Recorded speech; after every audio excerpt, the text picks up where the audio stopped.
राजा नृग का प्रसंग सुनाया है, जो खूब गैया दान करते थे। एक बार उनसे कोई ब्राह्मण की गौ गलती से दान हो गई, पर उनके अंदर थोड़ा दानाभिमान आ गया था और ब्राह्मण का धन हरण करने का उनको अपराध लगा और उनको जो है गिरगिट बनना पड़ा। तो अनेक वर्षों तक, कई युगों तक जो है गिरगिट बने पड़े रहे। द्वारिकाधीश ने उनका कल्याण किया, उनको उद्धार कर दिया और अपने बच्चों को समझाया, देखा गलती से भी ब्राह्मण का धन हमारे उपयोग में आ जाए तो हमारा सारा पुण्य नष्ट हो जाता है, हमारा जीवन नष्ट हो सकता है। इसलिए ध्यान रखना, जीवन में किसी संत का धन, ब्राह्मण का धन, गाय का धन बिल्कुल भी अपने खर्चे में, अपने उपयोग में मत ले लेना। हाँ, कई लोग मंदिरों में समितियां बना लेते हैं और मंदिरों में समितियां बना करके बड़ी बड़ी दान पेटियां भगवान के सामने रख देते हैं। ऐसा लगता है हमारे भगवान को भिखारी बना दिया हो, भगवान के दर्शन कम और पेटी के ज्यादा। होता है कि नहीं? और वहां बड़े बड़े अक्षरों में लिख भी देते हैं, अपना दान पुजारी को ना दे के दान पात्र में ही डालें। देखो, संस्था को, समिति को कोई दे, उससे मंदिर चले, अच्छी बात है, पर भैया पुजारी वहां मेहनत कर रहा है, बैठा है, उसको यदि कोई कुछ दे रहा है उसमें किसी को तकलीफ नहीं होना चाहिए। और पुजारी का धन और मंदिर का धन अपने उपयोग में मत लीजिए, कभी हरण मत करिए, नहीं तो बड़ी दुर्गति होगी। उस धन पर किसका अधिकार है? जो ठाकुर जी की सेवा कर रहा है, ठाकुर जी को उठा रहे हैं, सुला रहे हैं, उनको नहला रहे हैं, धुला रहे हैं, सेवा कर रहे हैं, चंदन लगा रहे हैं, आरती कर रहे हैं, उनका उस पर अधिकार है। तो बहुत सावधान रहें। मंदिर का धन, गाय के निमित्त प्राप्त होने वाला धन, हम लोग अपनी गौशाला में इस बात का बड़ा ध्यान रखते हैं। हम अपने लोगों से कह रखते हैं, भैया गाय के निमित्त आने वाले धन को अलग रखिए। बार बार हम अकाउंट अलग करवाते हैं, गाय के निमित्त आया हुआ धन अलग करो।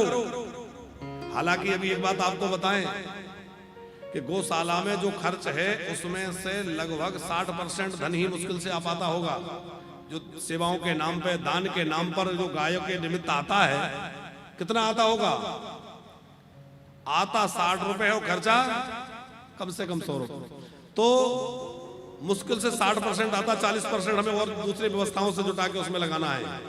क्योंकि गौशाला का खर्चा ऐसा है, शुरू हो गया तो हो गया, अब आप दान करें या ना करें पर खर्चा तो होना ही होना है। गौ सेवक लगे, गैया को भूखा नहीं रख सकते, गायों के लिए व्यवस्था कोई कम नहीं कर सकते।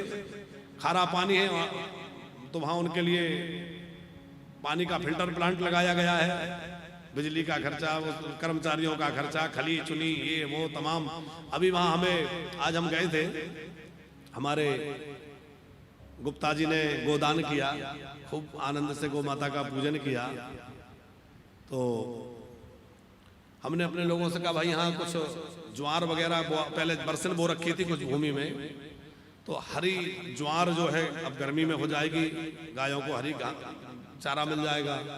बोले महाराज मोटर छोटी है, इस बोर में बड़ी मोटर डल नहीं सकती, इतने पानी से व्यवस्था हो नहीं सकती, खेत की सिंचाई नहीं हो पाती। हमने कहा क्या करना पड़ेगा? बोले बड़ा बोर कराना पड़ेगा। अब बड़ा बोर कराने का मतलब है कम से कम बोरिंग कराना, उसमें फिर वो पाइप डालना, फिर मोटर डालना, वो सब मिला जुला के 1-8 लाख रुपए का खर्चा तो होगा।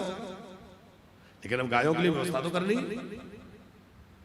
तो अब वो बड़ा बोर कराना, उसमें बड़ी मोटर डालना ताकि पूरे खेत की सिंचाई हो जाए, फिर ज्वार बोआना और फिर गायों के लिए समय समय पे दवाई कराना, इलाज कराना। और अब तो खर्चे और व्यवस्था और बढ़ती जा रही, चूंकि गो हॉस्पिटल का आप देख रहे हैं निर्माण कार्य चल रहा है।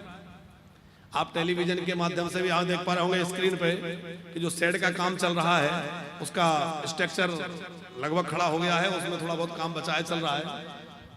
इसके ऊपर अब सीट चढ़ना है और सीट चढ़ करके इसको चारों तरफ से बंद करके इसमें फिर बीच बीच में से पार्टीशन करे जाएंगे और पार्टीशन करके इसमें फिर गायों के लिए इलाज की व्यवस्था वहां प्रारंभ हो जाएगी।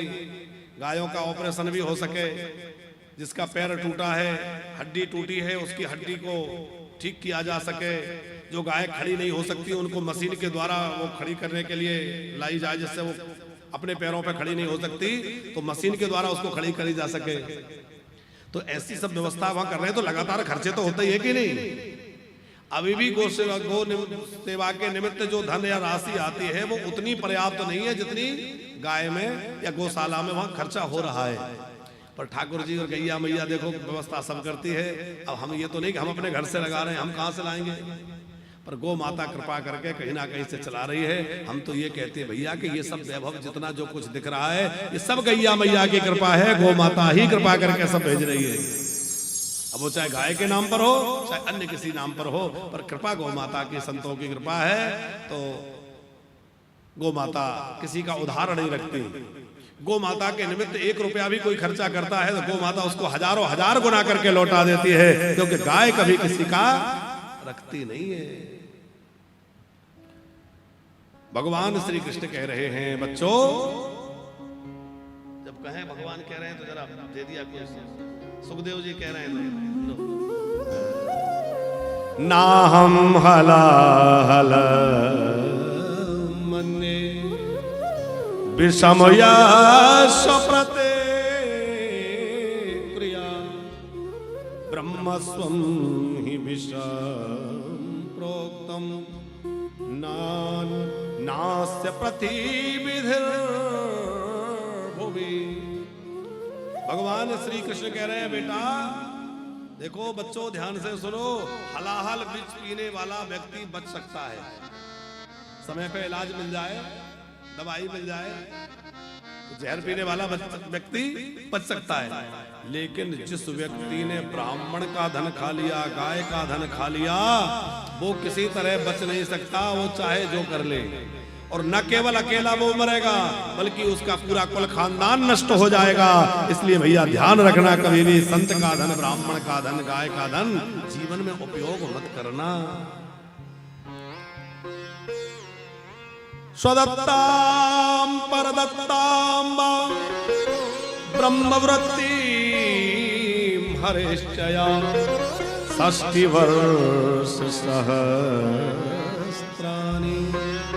विष्टायाम जायते क्रमी विष्टायाम जायते क्रमी।